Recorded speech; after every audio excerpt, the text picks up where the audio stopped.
Hello again. One of the great pleasures of a general election is watching politicians sucking up to every ethnicity and religion, hoping to hoover up those vital votes which might just clinch a marginal seat. If there is the opportunity to wear fancy dress, then so much the better. Today there was a photograph of Rishi Sunak in the newspapers at a synagogue in Golders Green. He's wearing a kippah, and an orthodox guy is giving him a very odd look. Still, at least he's showing he's not on the side of those pesky Muslims. Neither he nor Starmer seem to be bothering much with the Muslim vote. I'm guessing that they both know that they are not all that popular with people going to mosque at the moment.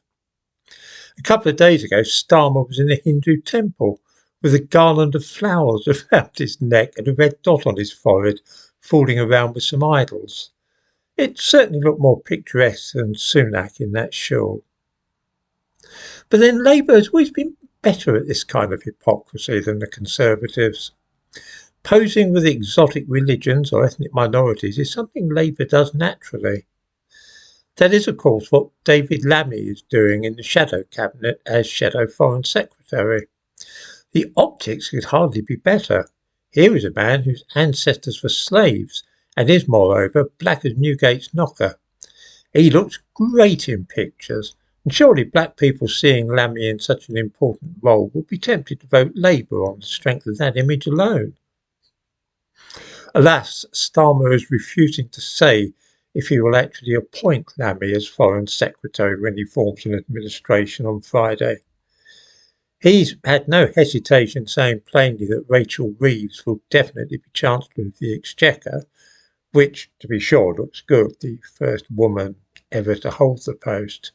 He refuses, though, to be drawn on the subject of Lammy as Foreign Secretary.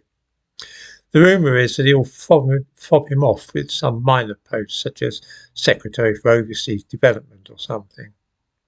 Foreign Secretary is simply too important a post to trust such a man. By then, you see, when the votes are in, David Lammy will have served his purpose and can safely be sidelined.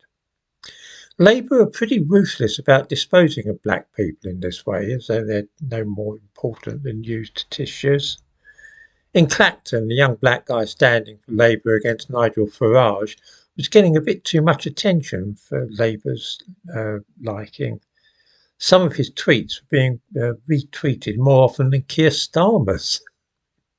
So it was that he was ordered to stop campaigning in Clacton.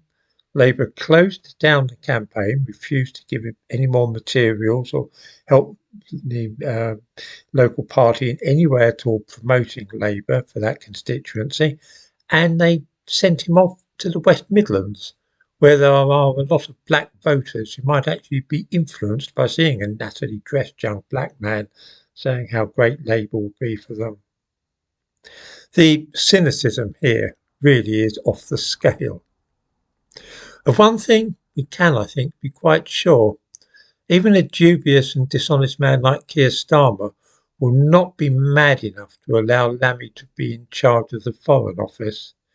The scope for disaster, given the perilous state of the world, is simply too great to risk.